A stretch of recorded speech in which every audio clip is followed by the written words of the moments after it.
téléspectateurs de la radio et télévision Tambara, vous pouvez désormais suivre votre chaîne de télévision préférée Tambara sur le satellite Badrsat 7, angle 26 degrés Est, fréquence 11010, polarisation verticale, symbole REC 27500.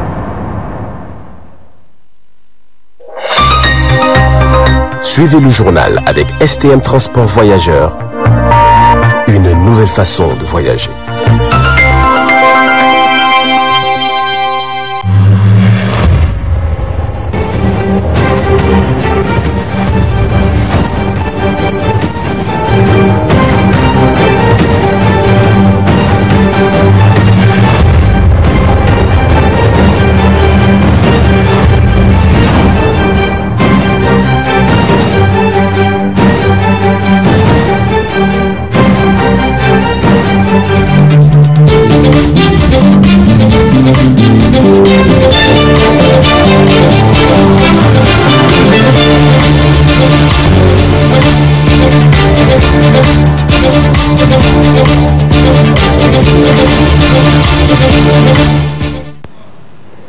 Mesdames et messieurs, bonsoir et merci d'être avec nous sur cette édition d'information de 20h15 sur le miroir de la femme. Cela dit, l'association des jeunes volontaires pour l'environnement au Niger a reçu ce matin une visite de l'ambassadeur de Belgique.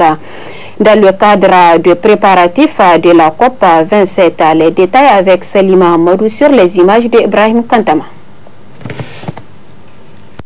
C'est dans le cadre des préparatifs de la 27e conférence des partis pour le changement climatique, la COP 27, prévue pour le mois prochain de novembre en Égypte, que l'ambassadeur de la Belgique au Niger a effectué cette visite ce jeudi 27 octobre 2022 à l'association des jeunes volontaires pour l'environnement JVE Niger. La Belgique a pris l'initiative de soutenir financièrement des jeunes de la région de manière à leur permettre de participer à la COP27 et de porter la voix des jeunes pour le Sahel. Nous avons déjà rencontré les jeunes avec la ministre, rencontré 2 jeunes femmes qui seront pour le Niger les ambassadrices des jeunes pour porter la parole des jeunes dans le cadre du changement du climat, pour porter la parole des jeunes au Caire à la COP27.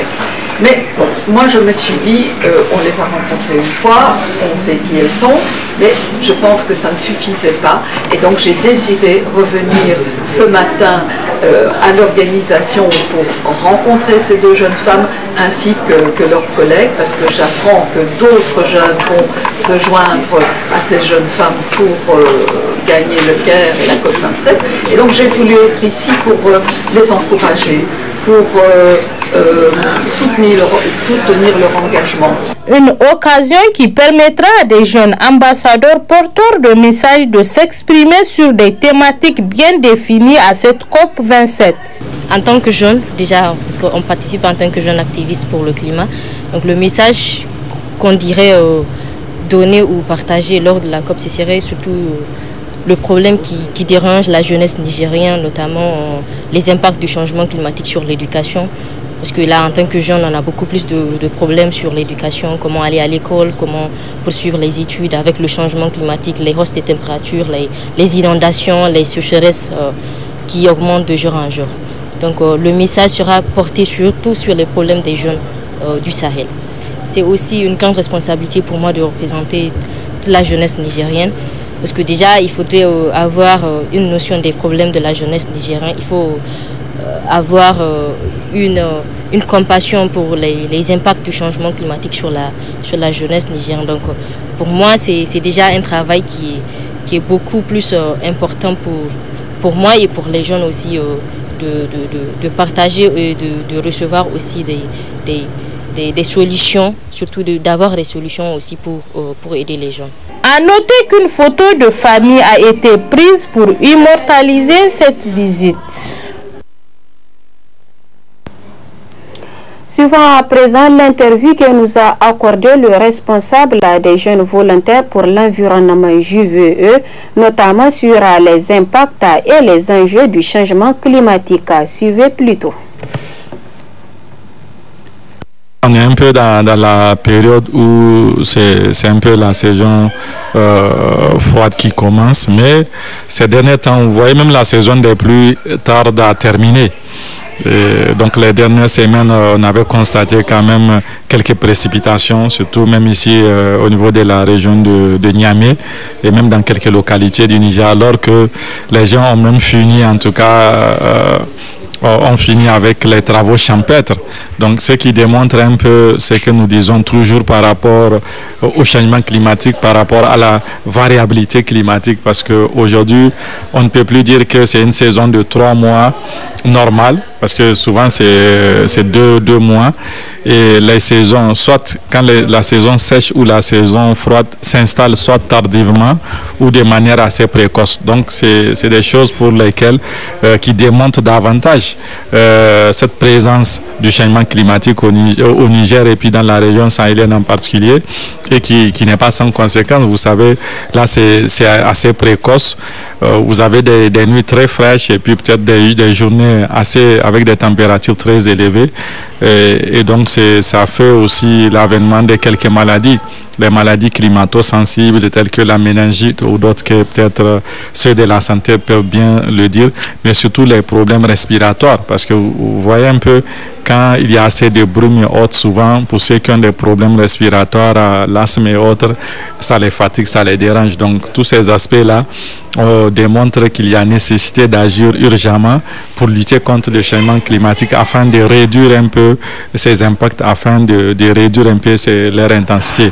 Mais il est important aussi de s'orienter vers les solutions d'adaptation, parce que dans le cadre du changement climatique, il y a les solutions d'adaptation et les solutions d'atténuation. Donc l'adaptation, c'est ce qui nous permet de faire face. Et aujourd'hui, le Niger a un instrument politique qu'on appelle la contribution nationale déterminée et même le programme national d'adaptation. Donc c'est des éléments qui ont vraiment proposé des pistes dans ce sens. Donc c'est à nous de voir comment ensemble nous pouvons les mettre en œuvre au bénéfice de nos communautés pour les rendre plus résilientes face au choc du changement climatique. Donc voilà un peu ce qu'il faut le dire. C'est un peu partout, ce n'est pas un cas seulement au Niger ou au Sahel, c'est un peu partout qu'on constate ces bouleversements, et ce qui fait dire également que le changement climatique c'est un vécu quotidien, c'est une réalité, et il est important d'agir pour réduire les impacts. Finale du concours de danse tradi moderne hier 26 octobre 2022, c'était au CCFN de Niamey, une compétition 13.1 qui a pris fin en mettant ainsi en compétition les 5 communes de Niamey. Le compte rendu avec Hassia Gello, le compte rendu de Hassia Gello, à côté Ibrahim Kantama. Cette première édition 13.1 du Big Boss, tenue le 26 octobre 2022 à Niamey, a pris fin sur une note de satisfaction. En effet, cette édition Big Boss a repris ses activités cette année après un arrêt sur la 13e édition en 2018, regroupant ainsi de nouveau les 5 communes de Niamey. Une compétition de danse tradie moderne au Niger. Le Big Boss déjà a eu 13 éditions. De 2006 en 2018 a eu 13 éditions, et donc avec les promoteurs, les masters d'AFM, ils se sont arrêtés à 13 éditions, et du coup nous, notre association des danseurs, nous avons vu ces promoteurs, et là actuellement c'est l'association Tour d'Ivoire qui reprend les rênes du Big Boss. Et du coup, nous avons décidé de vraiment pérenniser cette compétition-là, parce que c'est le seul rendez-vous chorégraphique de danse traditionnelle, ou disons tradie moderne au Niger. Là, nous avons en tout cas réussi ce pari grâce au CCFN et l'ambassade de France. Cette première édition du 13.1, nous avons jugé utile de faire les éliminatoires dans les 5 communes. Pour la commune 1, c'est au niveau de radio communautaire Jeunesse Goudel. La commune 2, c'est au niveau du centre FUNIAP de Bukoti. La commune 3, c'est au niveau du centre Sabongari. La commune 4, c'est au niveau du centre Senazek de Talagué. Et la commune 5, c'est au niveau du centre des jeunes Karagé. Voilà, les éliminatoires, il y a eu 5 primes pour les éliminatoires. Et la demi-finale, nous l'avons fait au niveau de la MJC Gare Sekou. Et donc là, actuellement, pour la finale, aujourd'hui nous sommes là pour la finale. Les 5 finalistes, il y a 5 groupes qui ont été retenus pour la finale. Cet événement, il a été rendu possible, pas seulement grâce à Joël et au CCFN, mais aussi avec l'aide d'autres compagnies et associations, celle de Joël bien sûr, l'association Tour d'Ivoire, aussi l'association Art Pluriel, et puis avec l'aide, il faut le souligner, de l'ambassade de France qui a en grande partie financé cet événement, mais également l'Institut français à travers un fonds de mobilité qui a permis à des artistes de l'étranger d'avoir un billet d'avion et de venir nous rendre visite ici au Niger. Et cette première soirée, donc, elle est consacrée à la danse traditionnelle. Le manager du lauréat n'a pas manqué d'exprimer ses sentiments. Je suis très content que mon groupe soit le lauréat de cette compétition parce que c'est moi à la base de mon commencement. Je ne fais que la danse traditionnelle et la danse moderne. Et maintenant, je suis lauréat de ce grand concours Big Boss Revolution 13.1. C'est seulement le travail parce que moi, si on nous donne des morceaux imposés, si je connais le chanteur qui a fait la chanson, je l'appelle ou bien je le rejoins pour lui demander des conseils sur la musique par rapport à la finale. J'ai rencontré Oumar Medouma, celui qui a fait l'instrument de la finale. Je lui ai demandé de m'expliquer la danse là. Il a fait ça pourquoi et puis quel est les rythmes, quelle sorte de tenue on peut utiliser pour faire la danse parce qu'on est dans une compétition. Il m'a tout expliqué. Maintenant, je fais mes recherches. Je suis venu avec mon groupe. On a fait le travail d'une semaine pour créer la chorégraphie. J'invite les jeunes à venir apprendre vraiment la danse moderne du Niger et la danse traditionnelle parce que c'est très important. Parce qu'il y en a plusieurs danses traditionnelles du Niger, dont la danse Peul, Zarma, Beriberi, Kanouri, il y en a beaucoup. Maintenant, moi, c'est que les jeunes viennent, qu'on les encadre ensemble pour créer beaucoup de choses ici au Niger, pour montrer vraiment de quoi le Niger est capable en danse traditionnelle et en danse tradimoderne. Enfin, les initiateurs de cette compétition ont en effet vu juste et clair car la valorisation et la beauté de la danse moderne est une bonne initiative pour garder nos valeurs culturelles. Les réseaux sociaux sont les moyens de communication beaucoup utilisés par la population, mais certains usagers musulmans vont à l'encontre des valeurs religieuses. C'est ce qui ressort dans ce reportage de Salima Hamadou à côté Abdel Nasser Abdou. Les réseaux sociaux sont des moyens de communication qui permettent de partager des vidéos, des images et même des informations. Mais de nos jours, ces moyens de communication sont devenus un phénomène qui pousse la population à délaisser leurs valeurs religieuses et leurs traditions. Car il est constaté que sur certaines pages de ces réseaux sociaux, certaines femmes mariées avec leur époux ou des jeunes ont tendance à publier des vidéos insignifiantes et sans contrôle en dansant ou en chantant, ce qui est contraire aux valeurs religieuses et aux recommandations islamiques, explique Oustaz Jibril Sahabi. Très malheureusement, les péchés que nous sommes en train d'encaisser sur les réseaux sociaux sont très nombreux et variés. Nous pouvons aujourd'hui parler de ce que nous avons constaté. Il y a de cela quelques années que les jeunes filles, souvent les femmes mariées, souvent même des couples, vous allez les voir sur les réseaux sociaux, sur TikTok, sur des statuts Facebook en train de propager leur nudité, c'est-à-dire de faire ce qu'on appelle l'exhibitionnisme.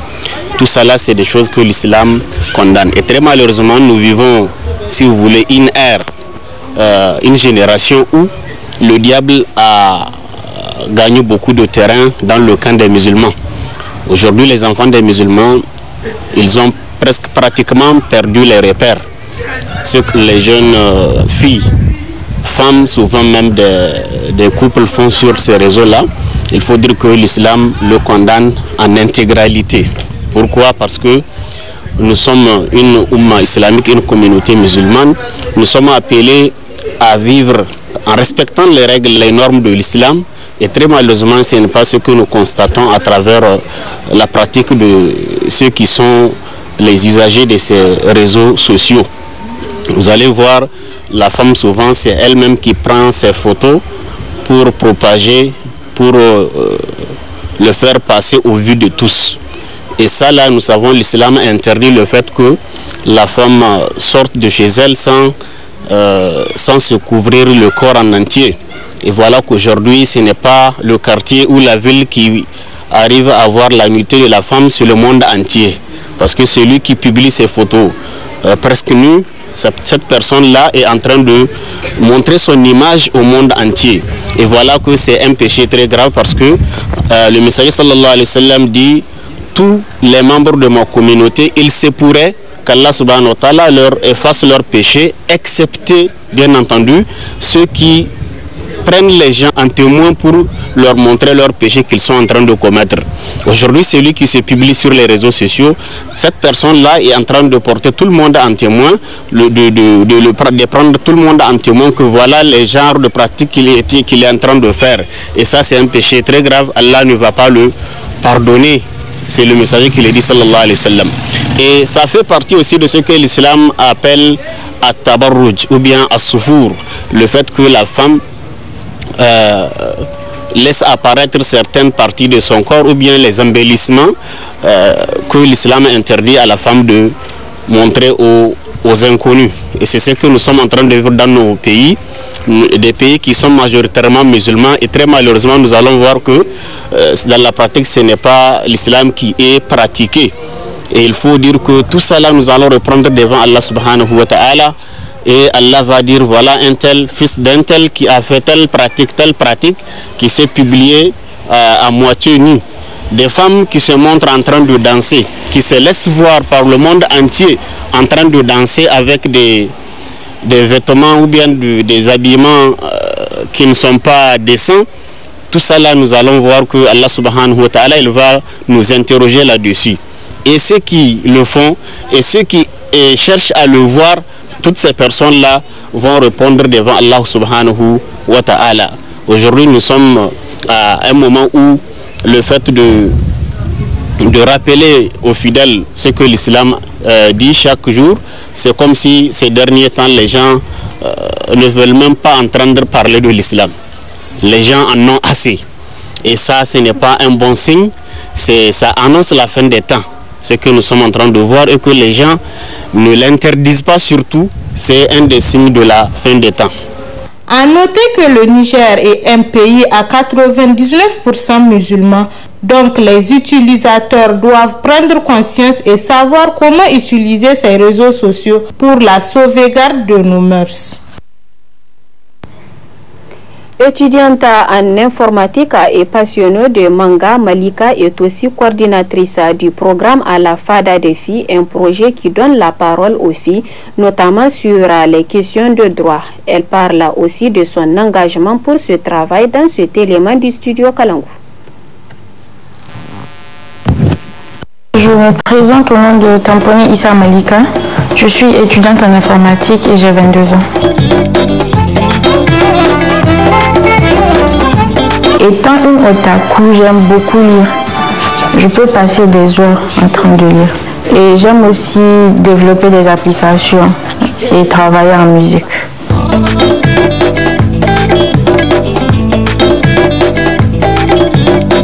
Mon rôle dans la FADA, c'est plus être la coordinatrice de la FADA. Au Niger, vous savez que traditionnellement, la FADA est un espace qui est réservé aux hommes. Ils s'y réunissent autour du thé pour discuter des actions à mener au sein de leur communauté. Mais la FADA des filles, elle est née de la reconnaissance de plusieurs jeunes filles et de la nécessité de s'approprier les espaces de parole, de prise de décision et de solidarité. Donc, tout cela pour améliorer les conditions de vie des femmes. Donc, nous faisons principalement de la sensibilisation par nos pairs. Et nous avons plusieurs initiatives que nous mettons en marche, comme les sœurs aînées. C'est-à-dire que nous, filles de la FADA des filles, nous partons vers les plus jeunes pour les aider.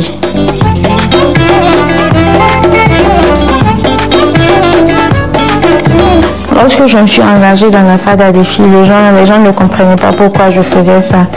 Ils disaient que j'allais à l'encontre de la société, des valeurs, carrément de la religion. Or, ce n'est pas ça. Nous travaillons toujours dans le respect de la religion. Et par rapport à l'école, c'était un peu compliqué d'axer les deux, travail et FADA. Mais quand même, Dieu merci, j'ai pu y arriver. Osez assumer. Et surtout, ne laissez pas la société vous réprimer. Soyez ambitieuse. Lorsque vous êtes victime d'agression ou d'injustice, osez dénoncer votre agresseur parce que cela vous fera un plus grand bien et surtout revendiquer vos droits.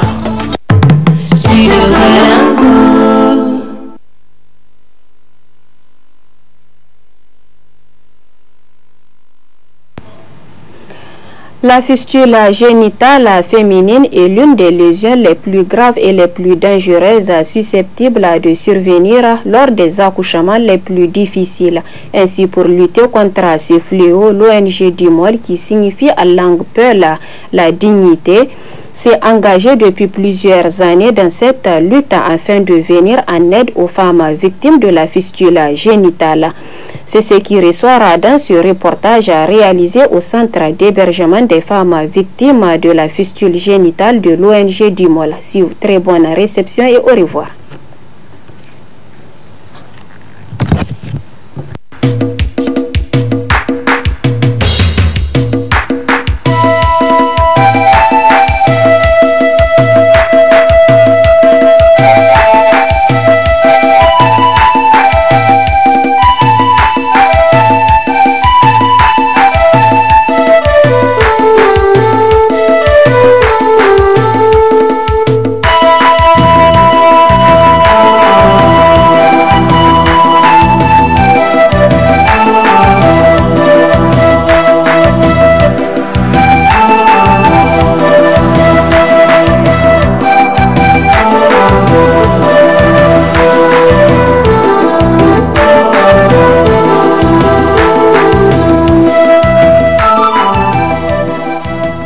Créée en 1998 par Madame Traoré Salamatou, sage-femme de carrière, l'ONG DIMOL, dans le but principal de soutenir le gouvernement dans la lutte contre la fistule génitale féminine, susceptible de subvenir lors des accouchements difficiles. Face à cette situation difficile que vivent les femmes victimes de la fistule génitale, en grande majorité dans les zones rurales, les plus reculées des centres médicaux, l'ONG DIMOL, engagée dans la lutte contre ces fléaux, à travers multiples stratégies, l'ONG DIMOL se rend dans les zones rurales afin de venir en aide aux femmes victimes de la fistule génitale, malgré les difficultés d'identification de ces victimes. Nous avons initié 3 stratégies. La première stratégie, c'est la prévention. La prévention à travers les sensibilisations, à travers l'information, à travers la projection des films numériques, les débats. Deuxième aspect, c'est la recherche des femmes. C'est en milieu rural. Vous savez bien que ce sont des femmes démunies, ce sont des femmes pauvres, ce sont des femmes qui sont loin des formations sanitaires, qui n'ont pas les moyens de se déplacer, mais aussi qui n'ont pas la stratégie, comment il faut se comporter pour emprunter un véhicule, parce que ce sont des femmes qui sont incontinentes. Elles ont tout le temps le pagne mouillé, donc les véhicules ne les prennent pas en charge. Alors cette stratégie-là d'information et de sensibilisation, elle se mène d'une manière directe au niveau rural. C'est l'accès à la femme rurale. Si nous n'allons pas vers ces femmes, il y aura moins de cas qui vont venir pour l'opération. Elles ne viendront pas. Alors que le fait de faire les caravanes de sensibilisation permet de dénicher et d'identifier des cas et de les transporter. La mission qui va, elle ramène les cas. L'autre stratégie, c'est une fois qu'elles sont chez nous, c'est la prise en charge médicale. La troisième stratégie qui est la réintégration sociale accompagnée. Et à travers cela, elles ont aussi dans la réintégration l'identification des cas qui ne sont pas des cas de fistule, c'est des cas qu'elles ont pour leur propre santé où elles accompagnent les collègues vers les formations sanitaires. Elles ont également la possibilité de dénoncer les mariages d'enfants. Parce que vous savez que la plupart des cas de fistule, c'est au premier accouchement. Et au premier accouchement, ça veut dire que ce sont des petites filles, et souvent non scolarisées, et elles luttent aussi pour la scolarisation. Pas des filles seulement, même des garçons, parce qu'aujourd'hui, le savoir, c'est à deux sens. Donc, elles sont, en tout cas, nanties pour pouvoir faire beaucoup de sensibilisation. Et l'autre aspect, c'est l'autonomisation économique. Et ces femmes, nous menons une activité importante pour qu'elles soient autonomes. Parce que c'est la pauvreté qui a prévalu pour qu'elles soient victimes.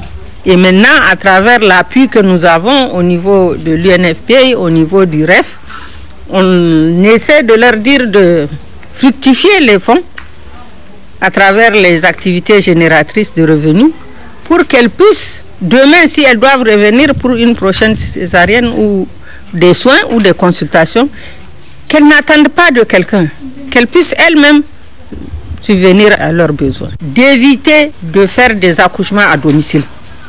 Il faut qu'elles se prennent en charge dès qu'elles savent qu'elles sont en grossesse pour les consultations prénatales et pour accoucher dans les formations sanitaires. Et qu'elles aillent vite. Plusieurs dispositions ont été prises par l'ONG DIMOL grâce à son centre d'hébergement des femmes victimes de fistules génitales, explique la gestionnaire de l'ONG. Dès qu'elles arrivent du village, nous les prenons au niveau de l'agence de voyage. Une fois qu'elles sont là, elles ont nos coordonnées, donc elles nous appellent, le véhicule va les chercher au niveau de l'agence de voyage. On les amène directement ici. Dès qu'elles sont arrivées, elles sont enregistrées. Elles ont la chambre qu'on leur donne, le lit, le nécessaire pour leur séjour.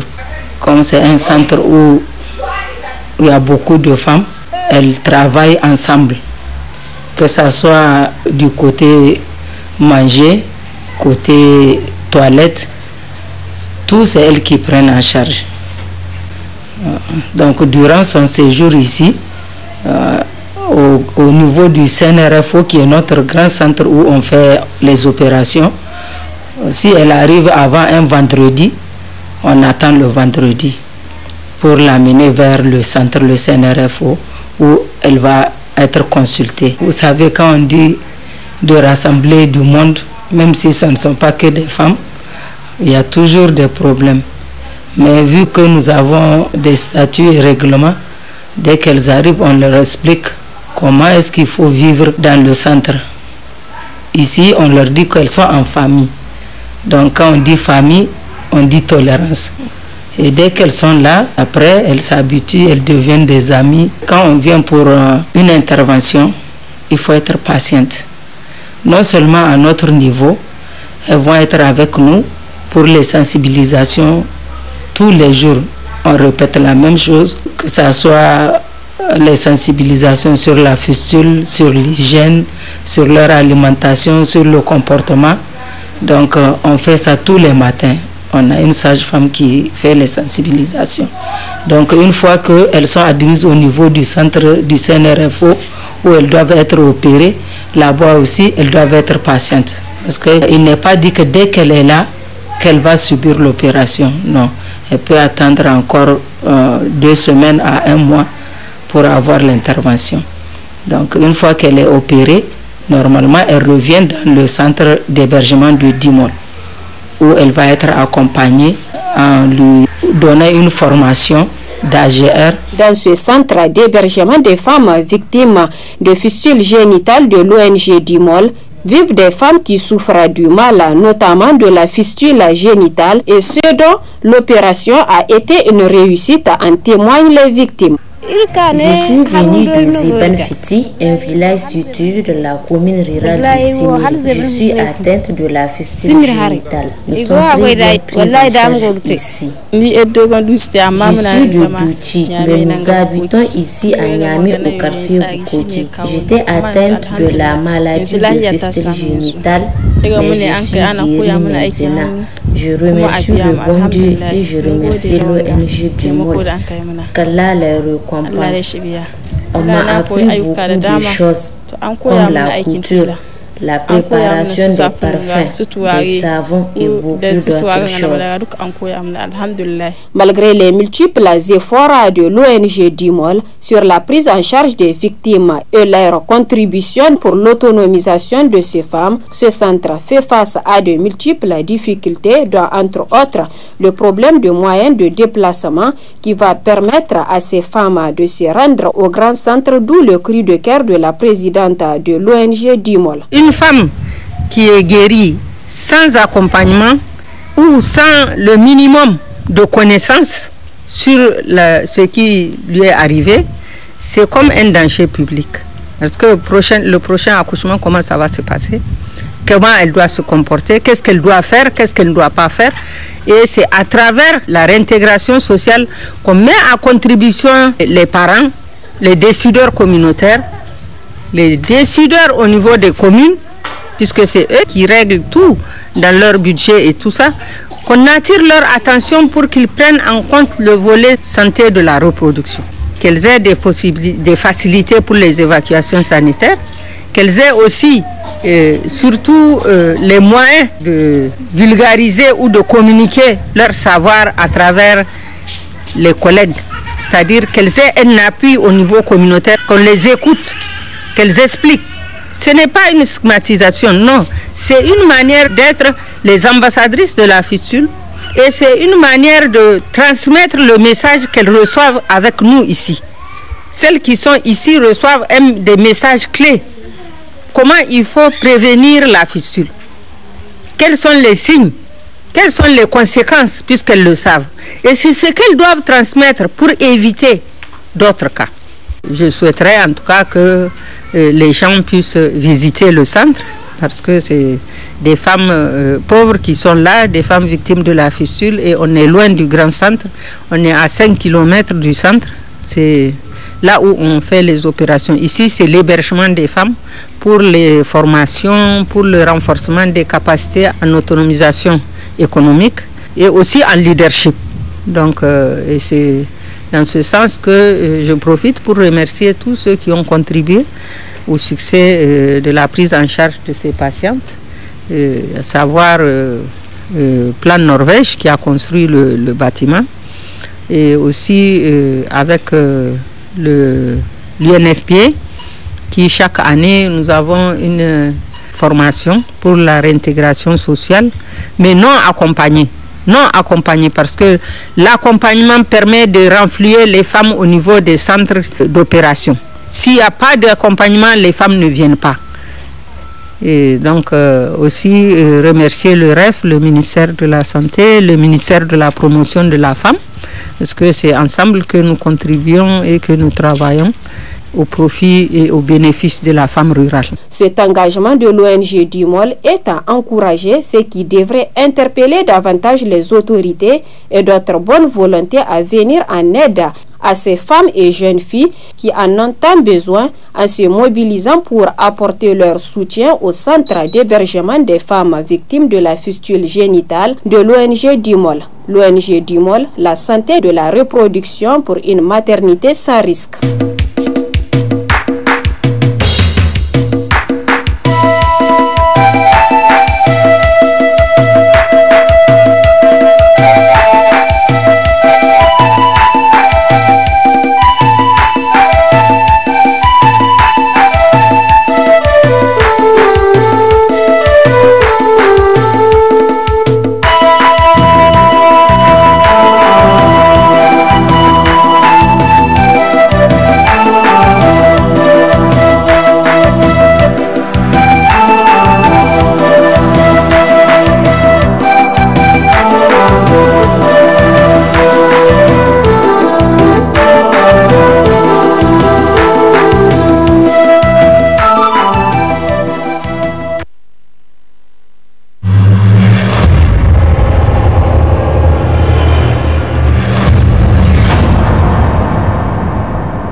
Chers auditeurs et téléspectateurs de la radio et télévision Tambara, vous pouvez désormais suivre votre chaîne de télévision préférée Tambara sur le satellite BadrSat 7, angle 26 degrés Est, fréquence 11010, polarisation verticale, symbole REC 27500.